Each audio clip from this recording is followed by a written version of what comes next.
Kikou, bonsoir les loulous. Parmi la dernière fois, on va parler des bataillons, les différents bataillons qu'on va utiliser généralement durant les attaques ou les rallyes. Donc déjà, pourquoi on utilise les bataillons? Pour économiser du temps quand on va lancer une attaque ou un rallye, au lieu de faire à chaque fois une compo pour attaquer, on doit juste cliquer. Là, je vous donne un petit exemple. C'est vraiment très efficace, surtout si on va essayer de choper un chef ou de sauver un chef d'un compagnon, un truc comme ça. Donc par exemple, on va imaginer que je vais attaquer.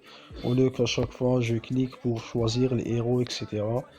J'ai seulement qu'à cliquer sur mon bataillon. Et voilà, c'est déjà préparé. Donc, on va commencer par où trouver les bataillons. Donc les bataillons, on va les débloquer ici. Les voici. Il y a d'autres, mais voilà, c'est les premières recherches qui sont à la disposition de tout le monde, on va dire. Donc si vous pouvez les faire, c'est bien. Là, je vais switch de chef. Je vais utiliser Chevalier Rose. Je vais utiliser seulement les héros gratuits. Pour vous donner un exemple, car on n'a pas besoin vraiment d'avoir les héros payants. Oui, c'est un plus, c'est normal. Mais on peut aussi utiliser les héros payants, ou plutôt gratuits. Donc, on va cliquer sur le hall de bataille et voilà, éditer bataillon. Donc le mixte, on va parler de lui en dernier, à l'occasion de l'arène aussi, et pourquoi il est important. Mais en ce moment, on va parler des trois spécialités. Infanterie. Donc là, je vais supprimer tout.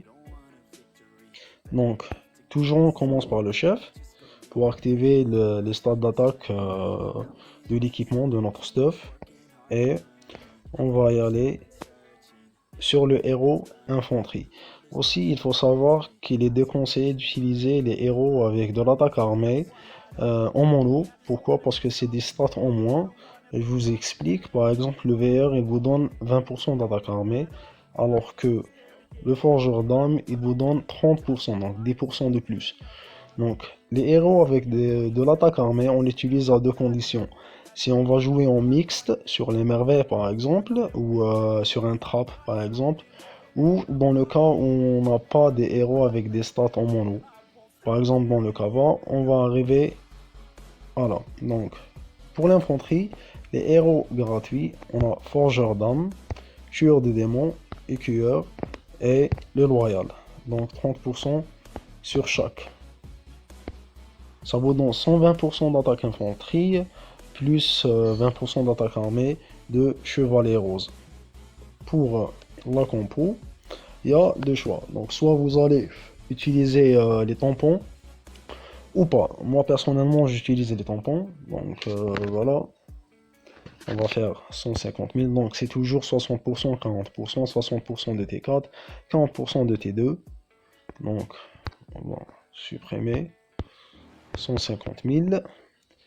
Pour activer votre phalange correctement, il faut utiliser 30%, plutôt 32 de chaque spécialité. Voilà par exemple. Et le reste, c'est des tampons. Pour les familiers, là j'ai pas des familiers, hop.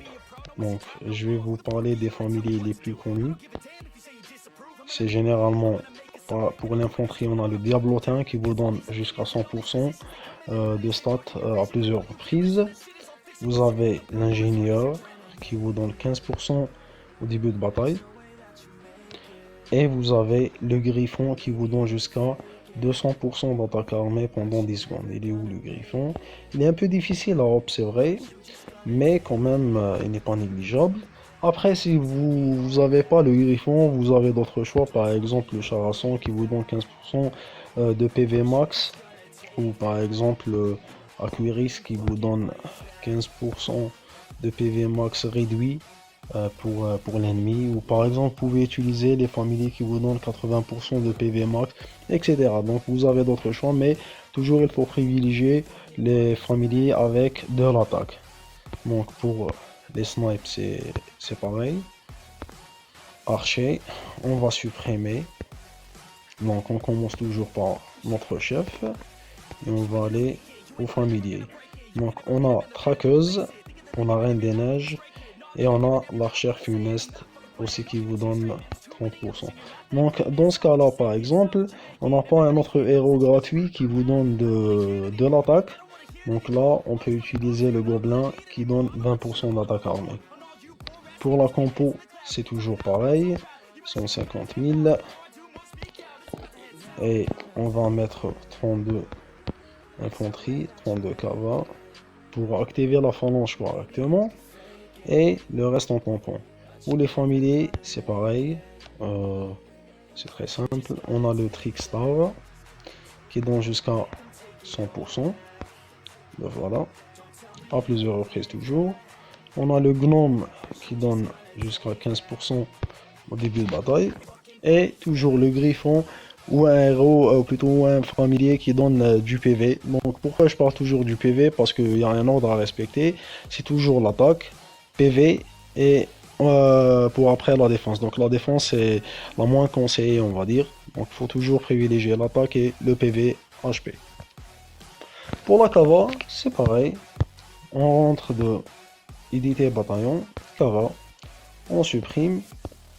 Là, c'est un peu particulier parce que la cavalerie, c'est la spécialité qui a la moins de héros en mono avec cette attaque. Donc, on commence par le chef. On a le lapin qui donne 30% d'attaque cavalerie et 50% de PV max cavalerie. Et on a le faucon qui vous donne 30% d'attaque cavalerie. Donc, pour compenser le reste, vous pouvez utiliser, pour ceux qui ont euh, le veilleur qui donne 20% d'attaque armée et le gobelin qui vous donne 20% d'attaque armée. Si vous n'avez pas le veilleur en or, vous pouvez utiliser un héros gratuit avec de la défense. Donc généralement, il y a le chevalier noir. À part ça, normalement c'est vraiment simple. Pour la compo, c'est pareil. Donc 150 000 de Cava T4 et 32 T2. Pourquoi j'utilise les T2 pour activer la phalange correctement? Pour réduire le temps de la marche, par exemple. Là, je vais attaquer par exemple en Cava. Donc, au lieu de mettre de l'infanterie, là par exemple, occupé, je vais cliquer sur la Cava. Au lieu d'utiliser par exemple, je sais pas, attends. Si je vais utiliser un infanterie, ça augmente le temps. Donc par contre, si je vais utiliser un T2, ça n'augmente pas. Donc c'est pour ça on utilise les T2 pour ça. Pour les familiers, c'est presque pareil. On a le gobelin pour 100% d'attaque cavalerie. On a le E.T. qui donne 15%. Et le reste, c'est pareil. Donc voilà en gros pour les bataillons. Pour le mixte, je vais être très simple. Le mixte, on l'utilise très souvent pour attaquer en merveille, donc sur l'effort ou durant la WoW, ou pour défendre. Donc voilà pourquoi on utilise le mixte en gros. Pour le mixte, c'est très simple. Pour les héros gratuits toujours, si vous n'avez pas des héros payants, voilà, toujours le chef, chevalier rose, VR si on a le veilleur, et le gobelin. Là, ça vous donne 20% d'attaque armée. Donc, au lieu d'utiliser les héros de stats mono, il faut utiliser des héros avec des stats armées. C'est plus efficace. Donc, 20% d'attaque armée, c'est 20% d'attaque pour chaque spécialité. Donc là, on a déjà 60% d'attaque pour chaque spécialité. Et le reste, on va utiliser selon notre phalange, par exemple. Ou on utilise ça pour duper l'adversaire en face. Donc c'est des stratégies, on peut utiliser le loyal par exemple ou Reine des Neiges, peu importe. Si on n'a pas le veilleur par contre, on va utiliser Gobelin et Chevalier Rose et un héros pour chaque spécialité. Donc pourquoi j'ai utilisé Lapin, Loyal et Reine des Neiges? Parce que ça donne du PV et de l'attaque. PV et de l'attaque et là PV et de l'attaque. Donc voilà en gros pour la compo. Bon là j'active très souvent pendant l'arène un boost taille. Si vous n'avez pas un boost taille, donc voilà 84 000 pour chaque. Le reste ça donne normalement 82 000 plutôt. Pour les familiers, c'est pareil, on utilise les familiers, soit si on a les trois Trickstar, Gobelin et Diablotin, on peut les utiliser, ou par exemple on utilise le Charasson et Aqueris pour augmenter nos PV et réduire le PV en face. Enfin, c'est des choix à faire. À part ça, pour l'arène, donc il faut toujours savoir qu'on prend l'effort en mixte pour ne pas faciliter la tâche du RN en face. Du mix, donc il doit déjà lancer en mixte. Après, s'il a lancé en mono, c'est plus simple pour nous pour défendre. Donc on sait déjà ce qui va lancer pour le contrer très facilement. Par contre, s'il lance en mixte, là, il y a des, on va dire des stratégies. Donc le jeu n'est pas basé que sur des stats, c'est des stratégies, c'est des analyses à faire. Par exemple, on va dire l'astuce qui est le plus souvent utilisée en merveille, c'est l'astuce des héros. Par exemple, là, très souvent, quand vous spy un fort, vous trouvez par exemple que le chef du fort, il a mis des chefs, par exemple, infanterie. Donc, vous, dans votre tête, vous allez dire, voilà, donc le mec, il est en phalange infanterie. Vous allez lancer un mix avec phalange cavale, alors que lui, il va lancer en snipe, plutôt, il va défendre en snipe. Donc, vous, déjà, vous pouvez deviner déjà, à partir de cela, que lui, il a mis des héros infanterie justement pour vous duper. Donc ça, c'est une parmi les techniques les plus utilisées. Après ça, vous pouvez aussi utiliser l'astuce de surveiller son stuff. Vous allez attendre par exemple jusqu'à ce qu'il lance, ou plutôt que la coalition commence à marcher, et vous surveillez son château par exemple. Je sais pas, vous allez cliquer sur son château à plusieurs reprises, genre comme ça, et vous allez suivre ce qu'il va mettre. Donc, pour le duper, si vous allez par exemple plutôt lancer ou défendre, moi personnellement c'est l'astuce que j'utilise le plus souvent. Je vais mettre par exemple, une fois que la coalition commence à marcher, par exemple je vais mettre mon stuff infanterie. Donc lui, logiquement il va dire que je suis en phalange infanterie, donc lui il va lancer un mixte en phalange cava. Alors que moi, par exemple, j'ai déjà préparé ma phalange snipe et 5 secondes avant l'impact, je vais switch mon stuff au archer. Et ainsi de suite. Donc c'est vraiment des trucs vraiment très basiques pour défendre son fort ou pour lancer son fort. Mais sinon, si vous avez un stuff mixte qui vous donne beaucoup de stats, vous pouvez utiliser. Donc vous ne prenez pas en considération mon stuff et mes joyaux. On peut défendre un fort avec vraiment le strict minimum, avec 350% jusqu'à 400%, 450%. Donc on n'est pas vraiment obligé d'avoir des stats de ouf. Bien sûr, on va pas aller contre un RL en face qui a un full champ ou je sais pas quoi. Donc on parle vraiment du strict minimum. C'est le lanceur en face, elle est de notre niveau.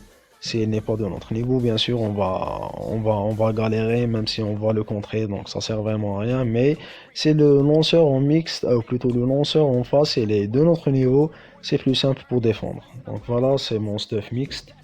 Elle est full joyau or. Donc voilà en gros. Ça c'est pour l'arène.